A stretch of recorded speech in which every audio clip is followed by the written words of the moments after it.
जे गावहीं यह चरित सम्हारे, तेहि एहि ताल चतुर रखवारे। तो लखनऊ आध्यात्मिक नगरी है, लक्ष्मण जी की नगरी है। आदि माँ गोमती जो वशिष्ठ पुत्री है, उनके पावन तट पर लक्ष्मण जी के द्वारा बनाई गई नगरी है, बसाई गई नगरी है। इन सब को लेकर के दास धीरेन्द्र वशिष्ठ अब भगवान श्री लक्ष्मण चरित्र की कथा भी करता है पूरे भारतवर्ष। वाल्मीकि रामायण में उत्तरकांड के 46 सर्ग के 19 श्लोक संख्या में स्पष्ट वर्णन है कि लक्ष्मण जी गोमती तीरे आश्रम में यहाँ आकर के विराजमान हुए, रात यहाँ विश्राम किए। जो स्थान लक्ष्मण टीला आज भी है, दुर्भाग्य है कि उसको अब टीले वाली मस्जिद लोग कहते हैं। और बताऊं मैं आपको, महाराष्ट्र सरकार से मेरी वार्ता हो रही है, वहाँ के एक संत हैं, और हो सका तो हम लोग पंचवटी में जहाँ पे लक्ष्मण रेखा खींची गई थी, वहाँ पे लक्ष्मण जी का और मंदिर बनाएंगे। और जहाँ पे हम सब जानते हैं कि बार बार हम लोग कहते हैं साथी कि हर तीर्थ बार बार, गंगा सागर एक बार। तो जहाँ पे हमारी गंगा मैया जाकर के मिलती हैं, गंगा सागर जो पश्चिम बंगाल में है, गंगा सागर में भी हम एक मंदिर बनाएंगे। वहाँ पर भूमि देख रहे हैं, हम जाके देख चुके हैं, प्रभु ने कृपा किया तो अगले वर्ष हम लोग क्रय कर लेंगे, महाराष्ट्र में बनाएंगे। ऐसे लखनऊ केंद्र बिंदु होगा और भारतवर्ष के 108 स्थानों पे लक्ष्मण जी और उर्मिला जी का मंदिर बनेगा। परंतु उन्हीं के ही राज्य में ऐसी घटना घट गई, ये कलंक लग गया मोदी जी के इस राजनीतिक कैरियर पे। नहीं, ये संभव नहीं। हमारे भारतवर्ष में कभी भी ऐसा नहीं हुआ कि किसी महिला को ऐसे नग्न घुमाया जाए पब्लिकली। 2010-11 में 27-28 लाख रुपए वर्ष कमाया है, परंतु धन की ओर मन नहीं कभी गया। आवश्यकता है भोजन के लिए, वस्त्र के लिए, तो आप अर्न कर सकते हो। मन कभी भी धन में नहीं लगा, इसीलिए मन भगवान में लग गया, पहला कारण। और दूसरा एक और कारण है, इस कलयुग में समाज में सच्चे और ईमानदार और समर्पित व्यक्ति रहना बहुत मुश्किल है। लोग उनको यूज करते हैं और उनका प्रयोग कर उनको उनसे भूल जाते हैं। बाबा रामदेव से कहो कि 6 दिन मत सोए, 7वें दिन उनकी अर्थी निकल जाएगी। और मेरे लक्ष्मण 14 वर्ष तक बिना सोए, बिना भोजन के, और जितना कुछ अर्न किया था सब डिस्ट्रॉय हो गया। सिर्फ घर बचा, छोटी सी गाड़ी बची, सब कुछ समाप्त हो गया। सामाजिक संबंध समाप्त हो गए, पारिवारिक संबंध समाप्त हो गए। गुरु जी ने कहा कि तुम मेरे कुल पुत्र कहकर के आलिंगन कर लिया लगे रोने। तो मैं दहाड़ मार के रोया कि हे परमात्मा, 4 वर्षों में सबने त्याग दिया, अब जगत गुरु ने स्वीकार कर लिया। 3 नवंबर 2020 को ट्रस्ट गठन हुआ था और 12 अक्टूबर 2021 को भूमि क्रय हुआ था और 12 मई 2022 को भूमि पूजन हुआ था और 21 नवंबर 2022 को ध्वजारोहण हुआ था। यहाँ पे देख, मंदिर बन जाने के बाद लक्ष्मण सेना गठन होगा और राष्ट्र रक्षा के लिए, राम राज्य स्थापना के लिए लक्ष्मण सेना के लोग समुचित दंड देने की व्यवस्था बनाएंगे। मैंने जब सनातन धर्म के लिए अपना जीवन समर्पित किया तो हमारे अपने प्रिय लोगों ने मुझे पागल कह दिया। घर वालों ने कहा कि मर गया। ये वही गद्दार हैं जिनके कारण हमारा भारतवर्ष गुलाम हुआ था। ये जयचंद हैं, इनको फांसी सजा देनी चाहिए, क्योंकि आपने भारत के राम को, जिससे भारत की पहचान पूरे विश्व में है, उस पर दाग लगा रहे हो। आपकी भाषा की मर्यादा और आपके मन की पवित्रता भी आपके उद्घोष में, आपके लेखन में, आपके एक्टिंग में दिखना चाहिए। नहीं कर सकते तो कुछ और बनाओ ना यार। तो लक्ष्मण जी की पूजा करने से आपको धन की प्राप्ति होगी और उस धन को यदि आप धर्म में लगाएंगे तो आपको यश की प्राप्ति होगी और उस यश से आपको आनंद की प्राप्ति होगी और उस आनंद से आपको परमानंद की प्राप्ति होगी और परमानंद की प्राप्ति से आपको परमात्मा की प्राप्ति होगी। इसलिए लक्ष्मण जी की पूजा। लक्ष्मण जी यदि ना होते वन में तो एक जगह भगवान राम जी की मर्यादा होती खंडित। नारी पर तो अस्त्र उठाते नहीं। अयोध्या में रामलला का भव्य मंदिर बन रहा है, उसी तरह लखनऊ में भगवान लक्ष्मण और माता उर्मिला का प्रतिमा तैयार हो रही है और एक भव्य मंदिर तैयार हो रहा है। इससे कहीं न कहीं लक्ष्मणपुरी को विश्व में प्रख्यात करने के लिए और सनातन धर्म को आगे बढ़ाने के लिए एक बहुत बड़ा प्रयास किया जा रहा है। इसके लिए बहुत बड़ा जो योगदान है वो धीरेन्द्र वशिष्ठ जी का है और वो हमारे साथ इस समय उपस्थित हैं यहाँ पर लक्ष्मणपुरी की धरती पर।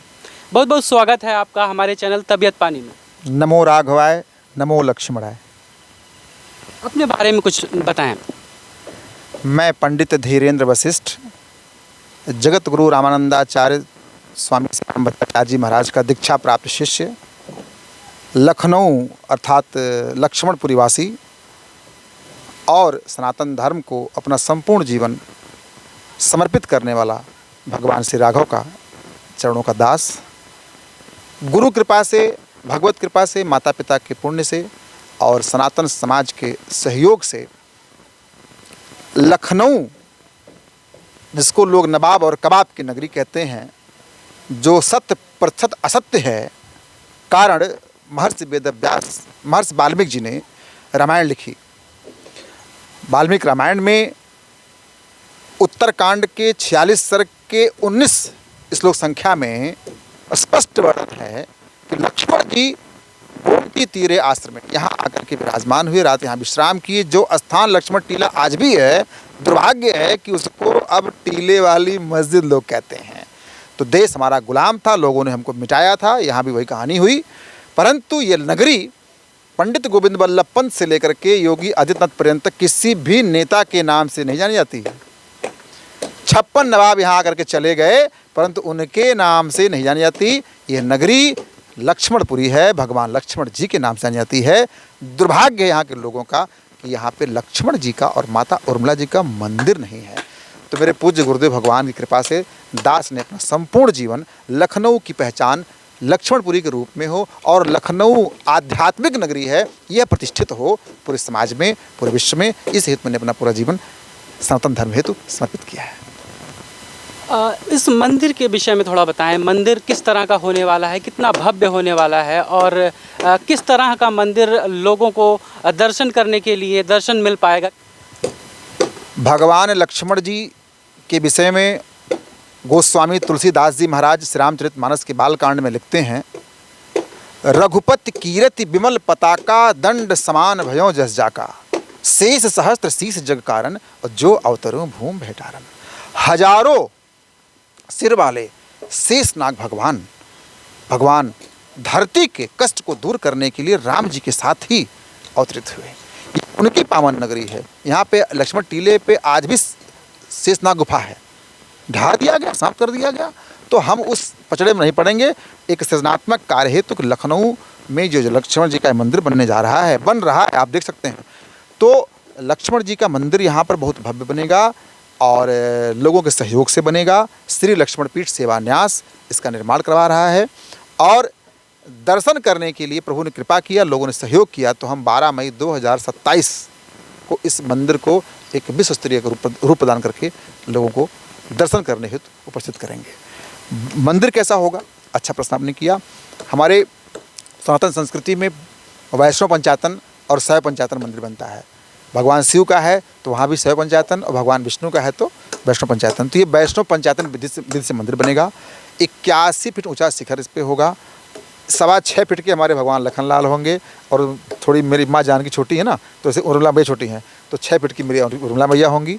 और जो ये प्रतिमा बनेगी जिस पत्थर पे, मेरा ये प्रयास है कि ये नेपाल में जहाँ से गंडकी से भगवान के लिए आया ना, वहीं से ही आएगा। हमारे कुछ परिचित अधिकारी वहाँ पे हैं, उन्होंने कहा महाराज जी हम सब यहाँ सहयोग करेंगे और लक्ष्मण जी, माता उर्मिला जी भी उसी शिला से बनेंगी जिस शिला से भगवान लखनलाल विराजमान हो रहे हैं राम जी के साथ, या राम जी विराजमान हो रहे हैं लखन जी के साथ, चारों भैया विराजमान कहाँ पे? अयोध्या जी में। तो वो तो बहुत विशाल मंदिर बनेगा। परंतु यहाँ पे लखनऊ वासियों के सहयोग से वैष्णव पंचायतन विधि से मंदिर बनेगा और यह मंदिर सिर्फ यही नहीं रहेगा। मंदिर बन जाने के बाद मंदिर की प्रतिष्ठा बहुत असंभव सा कार्य है। निर्माण करना बड़ा सरल है लेकिन प्रतिष्ठित करना बहुत सरल नहीं है। तो लखनऊ आध्यात्मिक नगरी है, लक्ष्मण जी की नगरी है। आदि माँ गोमती जो वशिष्ठ पुत्री है उनके पावन तट पर लक्ष्मण जी के द्वारा बनाई गई नगरी है, बसाई गई नगरी है। इन सब को लेकर के दास धीरेन्द्र वशिष्ठ अब भगवान श्री लक्ष्मण चरित्र की कथा भी करता है पूरे भारतवर्ष में। और बताऊं मैं आपको, महाराष्ट्र सरकार से मेरी वार्ता हो रही है, वहाँ के एक संत हैं और हो सका तो हम लोग पंचवटी में जहाँ पे लक्ष्मण रेखा खींची गई थी वहाँ पे लक्ष्मण जी का और उर्मिला जी का मंदिर बनाएंगे। और जहाँ पे हम सब जानते हैं कि बार बार हम लोग कहते हैं साथी की हर तीर्थ बार बार गंगा सागर एक बार, तो जहाँ पे हमारी गंगा मैया जा कर के मिलती हैं, गंगा सागर जो पश्चिम बंगाल में है, गंगा सागर में भी हम एक मंदिर बनाएंगे।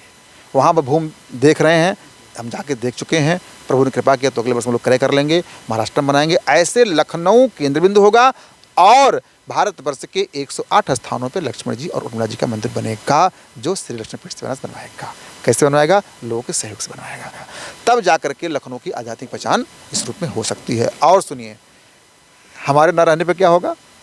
गुरु परंपरा के माध्यम से बनेंगे, संत परंपरा के माध्यम से बनेंगे। यहाँ पर हम प्रयास करेंगे कि 108 बालक बालिकाओं को जिस प्रकार से राम राज्य की स्थापना के लिए लक्ष्मण जी ने सेवा प्रदान किया राम जी को, राष्ट्र को, उसी प्रकार से लक्ष्मण जी की तरह सेवक जो राष्ट्र सेवा कर सकें, ऐसा बनाएंगे, जो इन 108 स्थानों पर स्थापित होंगे। और सनातन धर्म को तब एक नए धर्मपीठ की स्थापना होगी और तब मिलेगा। और यह धर्मपीठ राम की सेवा कैसे करें, राष्ट्र की सेवा कैसे करें, यह करके दिखाएगा, कह के नहीं। Saying is easy but doing is hard. तो हम करके दिखाएंगे कि हमने राष्ट्र की सेवा ऐसे करनी होगी, जो अपने राष्ट्र के लिए तन मन धन अर्पित कर सके। इसलिए बाबा गोस्वामी ने लिखा है कि बंदहु लक्ष्मण पद जल जाता, शीतल सुभग भगत सुदाता। क्यों? क्योंकि शेष सहत शीस जग कारण जो तुरे भूमि टारण। एक चौपाई है, रघुपति कीरत विमल पताका दंड समान भुज जाका। क्या इसका अर्थ ये है कि भगवान राघव की ध्वज पताका, उनकी कीर्त की ध्वज पताका जो लहरा रही है, उसके दंड है वो लक्ष्मण जी हैं। आज जगत में कोई नहीं चाहता कि हमको द्वारकाधीश का राज्य चाहिए। क्यों? सबको राम राज्य क्यों चाहिए? यही लक्ष्मण जी बलराम जी के रूप में भगवान श्री कृष्ण अवतरित हुए थे, लेकिन द्वारकाधीश राज नहीं चाहिए। क्यों? क्योंकि बलराम जी ने लक्ष्मण जी की तरह राम जी की सेवा नहीं की थी वहाँ पे। तो लक्ष्मण जी के कारण। और सुनिए, बताऊँ मैं आपको, अच्छा आपने पूछा, आपका जो न्यूज़ चैनल है क्या नाम इसका, तबीयत पानी, तो पूरे तबीयत सुनिए, आप आए हैं तो। लक्ष्मण जी यदि ना होते वन में, तो एक जगह भगवान राम जी की मर्यादा होती खंडित। नारी पर तो अस्त्र उठाते नहीं राम जी, और एक जगह ऐसा आता है जब सुपर्णखा आती है सुंदर नारी बन करके और कहती है, प्रभु आपसे सुंदर कोई नर नहीं और मुझसे सुंदर कोई नारी नहीं, आइए हमारा आपका संयोग हो जाए। ताड़का को राम जी ने मारा, एक ही बाण प्राण हर लीना। तो ताड़का इसलिए मारा कि राक्षसी थी वो, परंतु यहाँ तो नारी बन करके आई और सुंदर सुशील सभ्य। तो राम जी कहे अब क्या करूं मैं? पर नारी पर दृष्टि डाली, और नारी आके कह रही है, और राम जी की जो मर्यादा है, उनका चरित्र है, और उनके चरित्र पर दाग लगाने का प्रयास किया सुपर्णखा ने। और राम जी बेचारे जब विह्वल हो गए कि मैं क्या करूं, मार सकता नहीं उसको, नारी पर मार दूंगा तो मेरा यश समाप्त हो जाएगा, रघुकुल परंपरा नहीं है, और क्या करूं? तो पता है आपको, यदि राम जी वहाँ कुछ भी कर देते तो उनकी मर्यादा होती खंडित। और तब उन्होंने लक्ष्मण जी की तरफ इशारा किया, भाई बचाओ। तो लक्ष्मण जी ने फिर देखा कि इसका जो उद्देश्य है वो परमात्मा को चरित्र को कलंकित करना है, तो लक्ष्मण जी ने एक ही तलवार से सुपर्णखा के नाक कान काटा। एक बार मारा तो नाक कटेगा। ये घटना लक्ष्मण जी ना होते तो माता जानकी को तो कहते मैं खा लूँगी तुमको, इसे मैं खा लेती हूँ तब तो मेरी बात मानेगा। तो लक्ष्मण जी का ये है, और शायद इसी कारण से रघुपति कीरत विमल पताका दंड समान भुज जाका ऐसा लिखा लक्ष्मण जी के विषय में बाबा गोस्वामी तुलसीदास जी महाराज ने। तो ऐसे लक्ष्मण जी का मंदिर नहीं है। अच्छा, पूरे जगत में नहीं है, होगा कहीं तो होगा, मुझे नहीं पता, लेकिन लखनऊ में होना चाहिए, क्योंकि ये नगरी लखनऊ लक्ष्मणपुरी लक्ष्मण जी की नगरी है। आदि माँ गोमती जो वशिष्ठ पुत्री उनके पावन तट पर विराजमान है नगरी।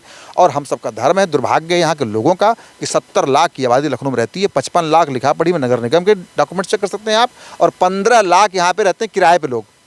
और लखनऊपुरी सबसे इस समय उत्तर प्रदेश में सबसे अधिक सुरक्षित स्थान है और ये अवध की राजधानी है, परंतु यहाँ पे लक्ष्मण जी का और उर्मिला जी का मंदिर नहीं है। गुरु कृपा से दास ने अपना संपूर्ण जीवन इस कर्म के लिए दिया है और पूर्ण विश्वास है कि 12 मई 2027 के पूर्व इस स्थान पे लखनलाल माता उर्मिला के संग विराजमान होकर के हमें और आपको आशीर्वाद प्रदान करेंगे। वैराग्य धारण करने का वजह क्या है और कब लगा आपको कि वैराग्य जीवन जो है धारण करना चाहिए, क्या वजह रही इसकी?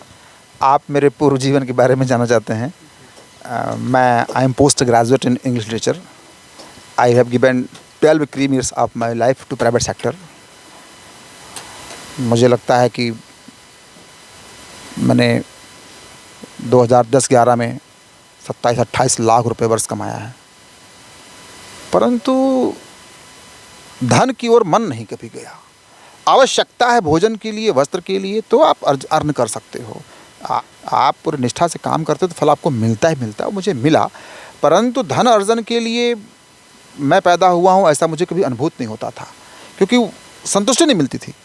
तो मन में कुछ आड़ था कि मैं क्या कर रहा हूँ, ये क्यों कर रहा हूँ, भोजन के लिए भोजन मिल गया, वस्त्र मिल गया, चलो एक घर बन गया, गाड़ी आ गई है, सब अच्छी व्यवस्था हो गई, तो अब क्या करें। तो जब सब कुछ प्राप्त हो गया 36 साल की उम्र में, तो मुझे लगा भैया मैं एक संभव तो इस काम के लिए मैं था नहीं, बट ये काम ऐसे ही ऑटोमेटिकली हो गया, चलो कोई बात नहीं। मन कभी भी धन में नहीं लगा, इसीलिए मन भगवान में लग गया, पहला कारण। और दूसरा एक और कारण है, इस कलयुग में समाज में सच्चे और ईमानदार और समर्पित व्यक्ति रहना बहुत मुश्किल है। लोग उनको यूज करते हैं और उनका प्रयोग कर उनको उनसे भूल जाते हैं। इतने स्वार्थपूर्ण जीवन में संभवतः हम नहीं रह सकते थे। तो मेरे मन में भाव जागृत हुआ वर्ष 2013 में। मन तो 2007 में ही था, परंतु स्थिति ऐसी थी कि ना लखनऊ में आवास था परमानेंट और ना ही परमानेंट कुछ आया था। जो था वो जितना आता उतना खर्च होता था। तो ये हुआ कि चलो ठीक है, राघव जी की इच्छा अभी नहीं है। तो 2007 में मुझे एक बार हनुमान जी ने प्रत्याकर्षित किया, फिर वो रोक लिया गया मुझको। फिर 2013 में जब प्रेम दिखाया हनुमान जी ने, तो मुझे कोई रोक नहीं पाया और मैंने संकल्प लिया 22 जनवरी 2013 को, नहीं अब इस जीवन से कभी भी भौतिक कर्म अर्थात धन अर्जन का कम नहीं होगा। उसको त्यागा, 13 में त्यागा, 14, 15, 16 सितंबर तक तपस्या करता रहा, पढ़ता रहा, अध्ययन करता रहा और जितना कुछ अर्न किया था सब डिस्ट्रॉय हो गया। सिर्फ घर बचा, छोटी सी गाड़ी बची, सब कुछ समाप्त हो गया। सामाजिक संबंध समाप्त हो गए, पारिवारिक संबंध समाप्त हो गए। और मुझे लगा कि अब मुझे गुरु कृपा किसी मिल जाए या मुझे कोई मार्गदर्शक मिल जाए जो मुझे बता सके कि भक्ति पथ पर कैसे चल सकें। तो कोई नहीं मिला। तो मैंने हनुमान जी महाराज के चरणों में जाकर के मैं रोने लगा। मैंने कहा प्रभु या तो मुझे उठा लो या तो मुझे कोई पथ दे दो अपनी सेवा का। तो भगवत कृपा हुई और 28 आवर्स के भीतर मेरी भेंट जगत गुरु स्वामी श्री राम भद्राचार्य जी महाराज से हुई। उनसे मैंने निवेदन किया, वहाँ से भी मुझे समय मिला और 3 महीने के बाद नवंबर महीने में वर्ष 2016 में पूज्य गुरुदेव भगवान लखनऊ का आए और वर्ष 2016 में इस दास के शरीर से एक अच्छा काम हो गया। आओ पहुँचाएँ श्री रामचरितमानस घर घर के उद्देश्य से दास ने 1008 श्री रामचरितमानस महादान का आयोजन किया। 6 नवंबर 2016 को दिन रविवार को, छठ के दिन था उस दिन, पूज्य गुरुदेव भगवान उसकी अध्यक्षता की, लखनऊ आए और मेरे परिवार के समस्त लोग बैठे थे। उन्हीं समक्ष मैंने कहा सरकार मुझे अब शरण में लीजिए और मुझे दीक्षा दीजिए, मेरा समाज में बनने लगता।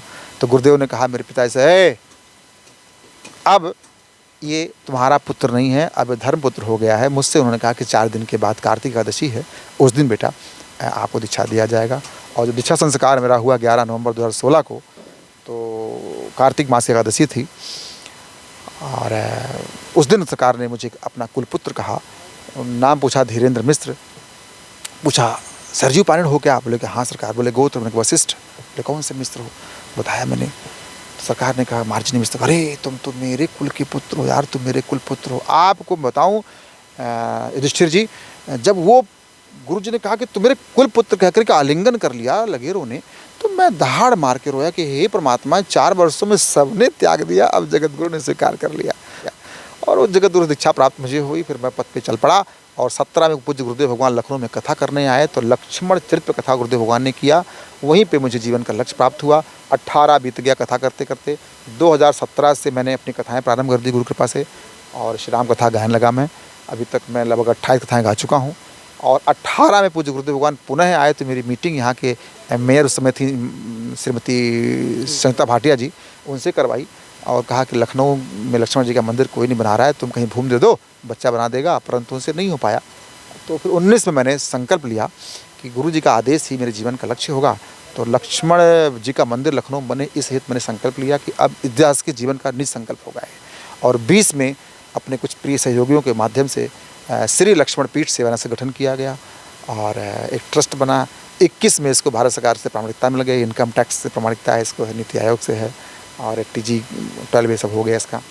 और 21 में हम लोगों ने 3 नवंबर 2020 को ट्रस्ट गठन हुआ था और 12 अक्टूबर 2021 को भूमि क्रय हुआ था और 12 मई 2022 को भूमि पूजन हुआ था और 21 नवंबर 2022 को ध्वजारोहण हुआ था, यहाँ पे देख रहे हैं आप, और हनुमान जी महाराज का।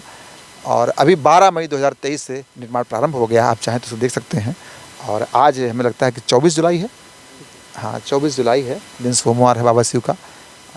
पूरा जीवन मैंने बता दिया आपको और दर्शन कीजिए, सब हो रहा है। प्रभु कृपा करेंगे तो हम लोग शीघ्रता से अपने लक्ष्य की तरफ पहुंच जाएंगे। अच्छा, कहा यह भी जाता है कि आपकी जो नज़दीकी है मौजूदा जो मुखिया हैं प्रदेश के उनसे भी काफ़ी अच्छी है। इसके अलावा देखिए, हमारा तो सबसे है और सब हमारे अपने हैं। पूज्य योगी जी को मैं बहुत स्नेह करता हूँ। और अभी एक घटनाक्रम हुआ है मणिपुर में, तो मैं थोड़ा आवेश में था। मैंने तो यहाँ तक कह दिया कि मोदी जी को हटा करके योगी जी को दे दिया जाए। और मैं व्यक्तिगत रूप से योगी जी को जानता हूँ और गुरु जी के माध्यम से लक्ष्मण पीठ के द्वारा किए गए समस्त कर्मों को माननीय मुख्यमंत्री जानते भी हैं, संत हैं। संत से स्नेह नहीं करेगा तो किससे करेगा। और पूरे विश्व में आज योगी जी की आवश्यकता है, क्योंकि तुरंत निर्णय लेना, राष्ट्र रक्षा कैसे करना, सबको साथ लेके चलना है, आसान काम नहीं होता। आज हमारे मणिपुर जो घटना घटी, बहुत दुखी था कि किसी बच्ची के यौन में हाथ डाल देना और समाज के बीच में, भीड़ के बीच में नंगा करके उसके स्तन ग्रंथियों को छूना, स्पर्श करना, उसे मारना, बलात्कार करना, मार डालना। मेरे पास एक वीडियो आ गया प्रभु, उसको तो मार दिया लोगों ने। मतलब इस तरह का, आप पुरुष हो तो आपकी युद्ध करना, लड़ाई करना तो जाओ ना, पुरुष लड़ो। ये हमारे बच्चों क्यों मार रहे हो? और दुर्भाग्य है कि जिस प्रकार से कश्मीर में घटना घटी थी,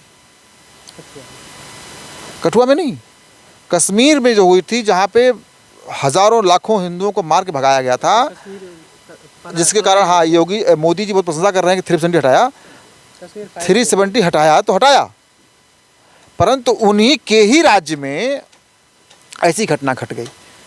ये कलंक लग गया मोदी जी के इस राजनीतिक कैरियर पे। नहीं, ये संभव नहीं। हमारे भारतवर्ष में कभी भी ऐसा नहीं हुआ कि किसी महिला को ऐसे नग्न घुमाया जाए पब्लिकली और उसको मतलब इस तरह से कुकर्म किया जाए। दोबारा सब मुस्लिम निकला मेरे, तो ये मुझे अनुकूल लगा। तो मैंने उसमें अपना वक्तव्य भी दिया। मैं आवेश में था, तो मैंने कहा कि नहीं, मोदी जी को हटा करके योगी जी को दीजिए, प्रतिक्रिया दिया जाएगा अभी तुरंत। और साहब, अगर दंड देने में विलम्ब हो जाएगा तो हम दुखी हैं, बहुत दुखी हैं। नहीं, आगे मेरे एक और संरचना है। मंदिर बन जाने के बाद लक्ष्मण सेना गठन होगा और राष्ट्र रक्षा के लिए, राम राज्य स्थापना के लिए लक्ष्मण सेना के लोग समुचित दंड देने की व्यवस्था बनाएंगे। हाँ, बनाएंगे। पढ़े लिखे होंगे तो बुद्धि से, अधिकारी होंगे तो वहाँ से, नेता होंगे तो वहाँ से, और आवश्यकता पड़ी तो पौरुष बल से भी उत्तर देने का प्रयास किया जाएगा। कारण ये, आप मुझे मारोगे, हम सह लेंगे क्या? हम कुछ ना बोलें? हम हिंदू हैं, हम सनातनी, हम कुछ ना बोलें? ये बात ठीक नहीं है। ये सब बातें पॉलिटिकल हो जाएंगी, मेरा उद्देश्य भटक जाएगा। परंतु मन में पीड़ा है, तो मैं योगी जी से बड़ा स्नेह करता हूँ। मेरे भाई हैं वो, और हमारे गुरु जी बहुत स्नेह करते हैं, और धर्म रक्षक हैं वो। मुख्यमंत्री तो हमारे प्रदेश के ही हैं, और उनकी जानकारी में है। जानकारी में ना होता तो लक्ष्मण जी की मूर्ति न लगवाते। जानकारी में ना होता, 12 मई 2022 को भूमि पूजन हुआ, 16 मई को आदरणीय प्रधानमंत्री जी लखनऊ आते हैं तो कहते हैं कि शेषा अवतार भगवान लक्ष्मण जी के पावन नगरी लक्ष्मणपुरी में आदरणीय प्रधानमंत्री स्वागत है। क्यों कहते? पता उनको भी सब कुछ है। मैं दोबारा पत्र देके भी आ चुका हूँ। और परंतु यहाँ भी मेरी इच्छा है कि जब मंदिर बन जाए और योगी जी महाराज के कर कमलों से इसका हम लोग अनावरण करें। और अपनी तो एक बड़ी इच्छा है कि हेलीकॉप्टर से पूरे लखनऊ में पुष्प वर्षा करके हुए तब इस मंदिर का अनावरण किया जाएगा। पूरा होगा, निश्चित है, भगवान कृपा करें। और बाकी सब लोग जानते ही हैं, कौन नहीं जानता है संतों को। हमारा एक स्वभाव है कि मैं किसी पास नहीं जाता। अच्छा, देश में जिस तरह की इस समय स्थिति है, परिस्थिति है, क्या लगता है आपको इसे कैसे सुधारा जा सकता है? क्योंकि हर जगह कुछ न कुछ इस तरह की घटनाएं होती हैं। यस जी, तो उसको कैसे जो है एक सही रास्ते पर लाया जाए? Very good question from your side. दुनिया का कोई भी कानून किसी व्यक्ति को चरित्रवान नहीं बना सकता। चरित्रवान व्यक्ति ही अच्छा मृदुल व्यवहार करेगा। संस्कारवान समाज बनाता है, हमारी संस्कृति बनाती है, ये नहीं बनाते। दंड व्यवस्था है वो, संविधान में दंड व्यवस्था है। आपने चोरी किया, हत्या किया, दंड दे दिया। परंतु आप चोरी ना करें, ये कोई नहीं बताता।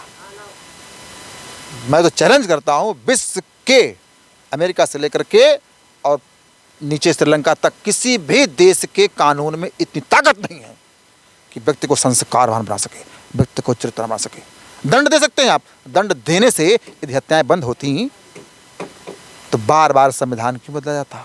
बार बार पुलिस फोर्स, मिलिट्री फोर्स, इस तरह तरह की फोर्स क्यों?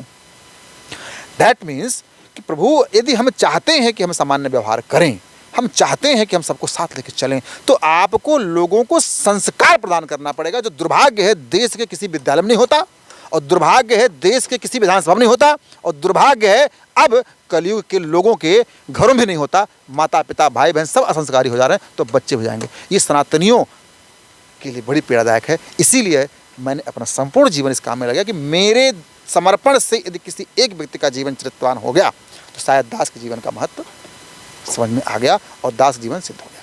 इसलिए आज सनातन धर्म को पढ़े लिखे समर्पित साधु संतों की, कार्यकर्ताओं की अति आवश्यकता है। मैंने जब सनातन धर्म के लिए अपना जीवन समर्पित किया तो हमारे अपने प्रिय लोगों ने मुझे पागल कह दिया।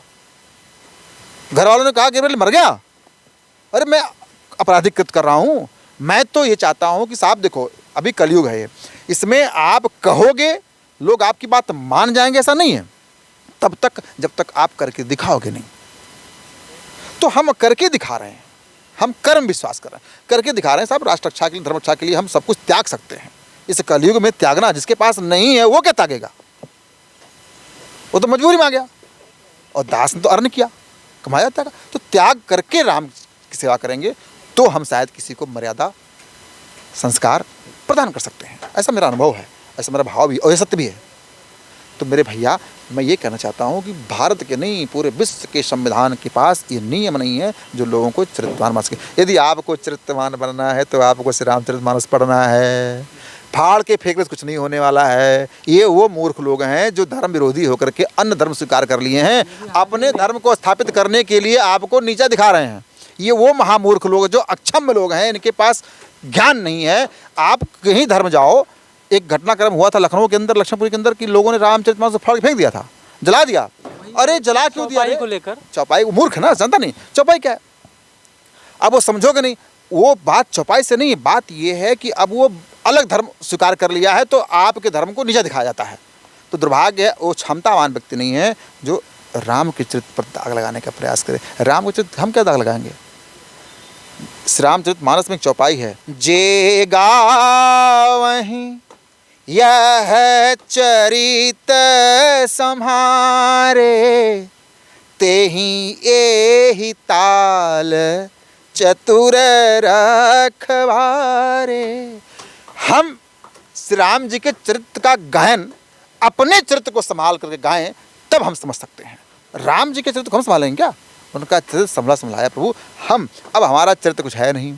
हम आज यहाँ, कल यहाँ, परसों नरसों, हम सत्ता लोलुप हैं। सत्ता प्राप्त करने है तो कुछ भी कर सकते हैं। ये वही गद्दार हैं जिनके कारण हमारा भारतवर्ष गुलाम हुआ था। ये जयचंद हैं, इनको फांसी सजा देनी चाहिए, क्योंकि आपने भारत के राम को, जिससे भारत की पहचान पूरे विश्व में है, उस पर दाग लगा रहे हो। क्यों? ये आपकी मूर्खता है। लेकिन दुर्भाग्य है कि हम सब साथ हैं, हम कुछ भी करेंगे, हम वर्ण संकरी भी हो जा रहे हैं, हम धर्मनिरपेक्ष भी हो जा रहे हैं। धर्मनिरपेक्ष होना मतलब क्या? जानवर होना। आप किसी का नहीं हो, और जो किसी का नहीं हो, किसी का नहीं होगा। प्रभु किसी का तो होकर रहो। तो मैं ये कहना चाहता हूँ कि ये सब हम जो घटनाक्रम समाज में हो रहा है, इसको हम रोक नहीं सकते। ईर्ष्या, द्वेष, घृणा सबके अंदर है। ईर्ष्या तू न गई मेरे मन से, है ना, तो सब भरे पड़े हैं। इससे हटना है आपको तो राम जी के चरणों में आना पड़ेगा, और ऐसे नहीं हो, त्याग करके आना पड़ेगा।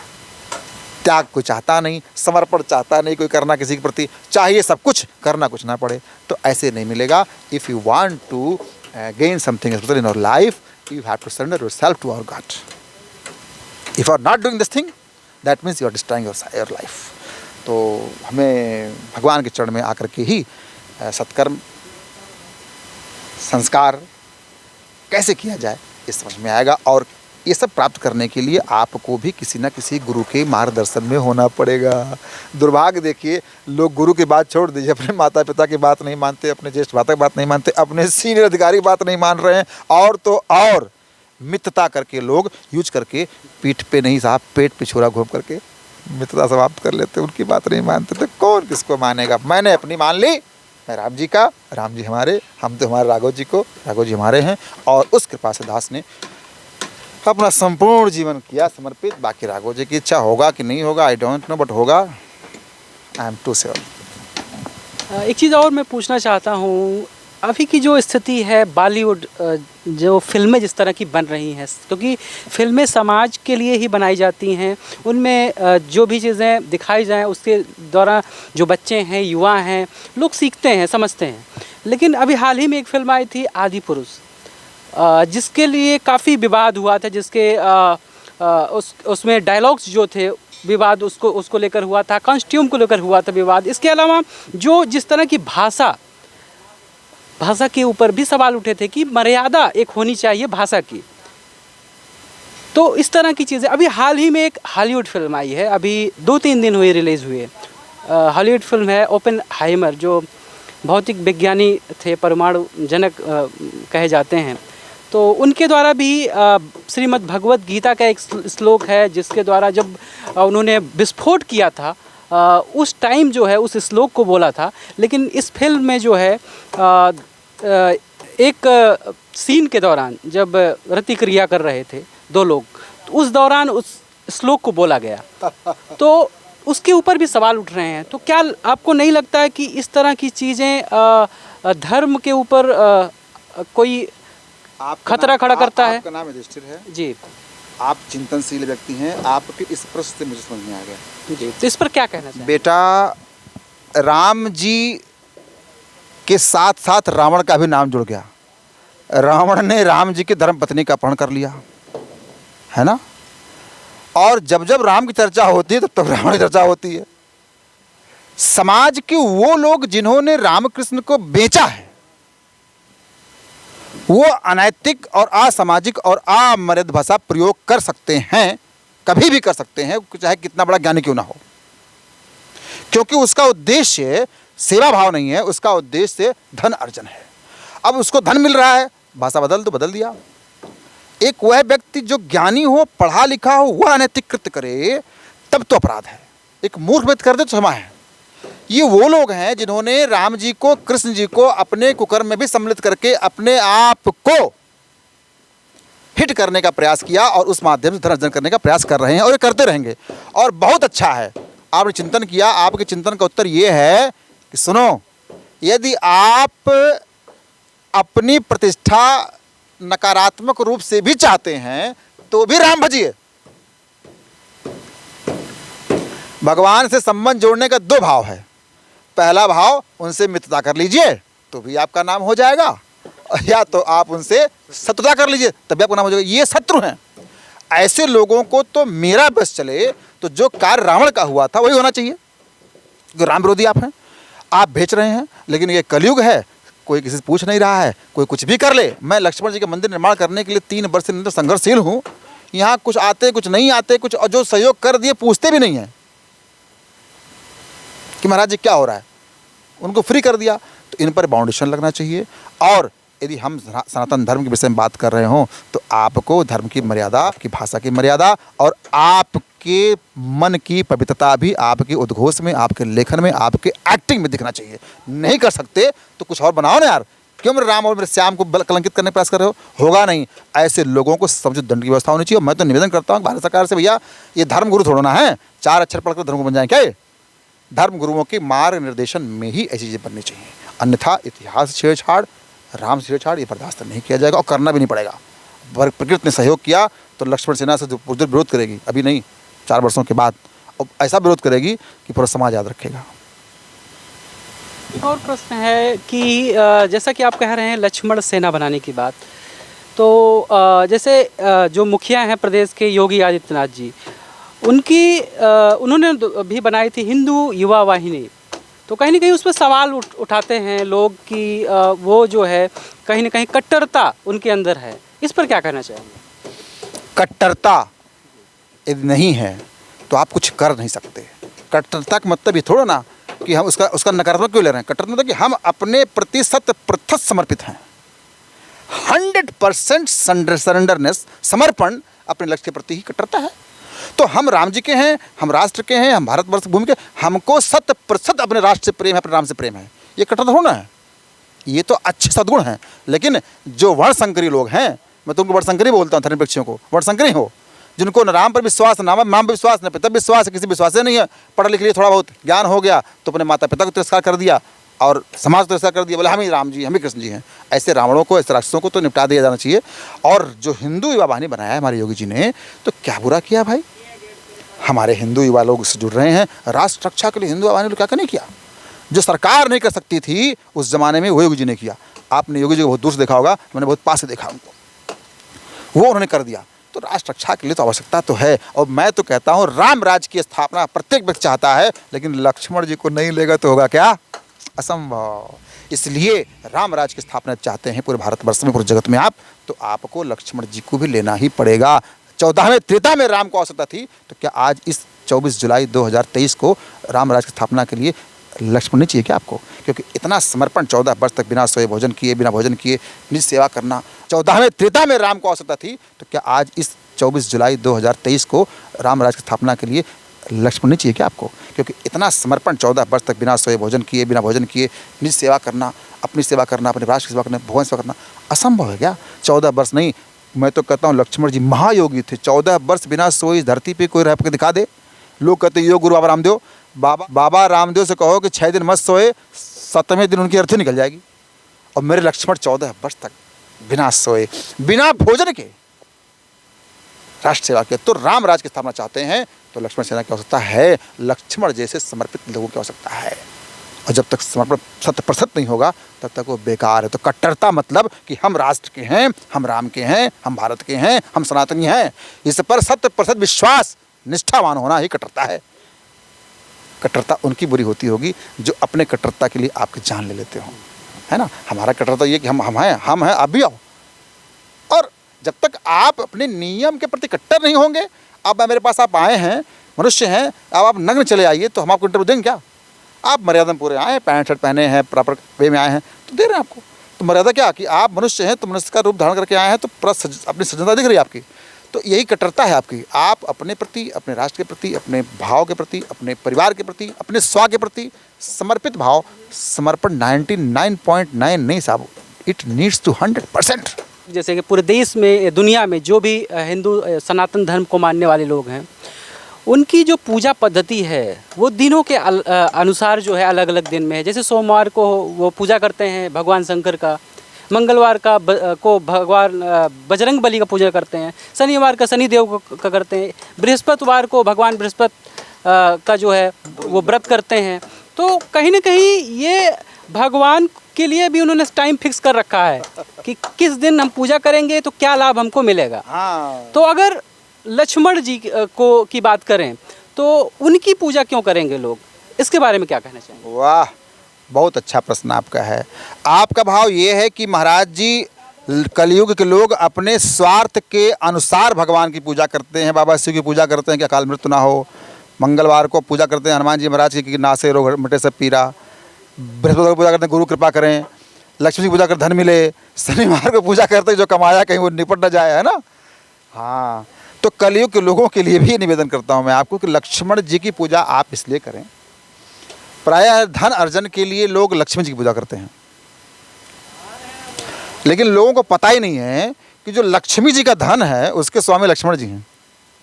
ये मैं नहीं बोल रहा हूँ, ये वाल्मीकि रामायण बोल रही है। और जगत जननी जगदम्बा माँ सीता जी को लोग महालक्ष्मी का अवतार मानते हैं, और यही लक्ष्मी माता जी लक्ष्मण जी को लक्ष्मणम धनवर्धनम लक्ष्मणो लक्ष्मी संपन्न बोल रही हैं। बालकांड में लक्ष्मण लक्ष्मी संपन्न कहा गया है, और लक्ष्मणम धनवर्धनम अर्थात हे लक्ष्मण, तुमसे धन का वर्धन होता है, तुम धन वर्धन के स्वामी हो, तुम चिंता क्यों कर रहे हो? इस भगवान ने कहा है कि जाकर के जानकी छोड़ करके आओ गंगा तट पे, तो कोई बात नहीं। मतलब महालक्ष्मी जो जानकी जी की रूप में अवतरित हुई हैं, वो लक्ष्मण जी को कह रही हैं कि लक्ष्मण अर्थात धन वर्धन, जिनसे लक्ष्मण जी का नाम ले धन का वर्धन होता है। और लक्ष्मी जी का जो धन है, भगवान तो शेषनाग विराजमान लक्ष्मी साथ, उनका धन संपत्ति है, उसका रखवाले कौन है? लक्ष्मण जी हैं। तो लक्ष्मण जी की पूजा करने से आपको धन की प्राप्ति होगी, और उस धन को यदि आप धर्म में लगाएंगे तो आपको यश की प्राप्ति होगी, और उस यश से आपको आनंद की प्राप्ति होगी, और उस आनंद से आपको परमानंद की प्राप्ति होगी, और परमानंद की प्राप्ति से आपको परमात्मा की प्राप्ति होगी। इसलिए लक्ष्मण जी की पूजा। अब दिन और दिवस कौन सा होगा, ये तो मूर्खों के लिए बनाया गया है। ये उनके लिए बनाया गया है जो बहुत अधिक व्यस्त रहते हैं। भाई शिव जी यदि सोमवार को मंदिर में रहते हैं तो मंगलवार को नहीं रहते क्या? रहते हैं। ये उनके लिए बनाया गया, बहुत व्यस्त हैं भाई, कम से कम सप्ताह में एक दिन तो आएगा। बाकी प्रत्येक दिवस हम भगवान की पूजा करें, प्रत्येक दिवस हमारा मंगल है। और लक्ष्मण जी की पूजा इसलिए करें ताकि आपको लक्ष्मी प्राप्त हो। अब तो लोग करेंगे कलयुग में पूजा, ऐसा मेरा विश्वास है। अब मैं नहीं बोल रहा हूँ, I am not saying this thing, महर्षि वाल्मीकि रामायण कह रही है बात।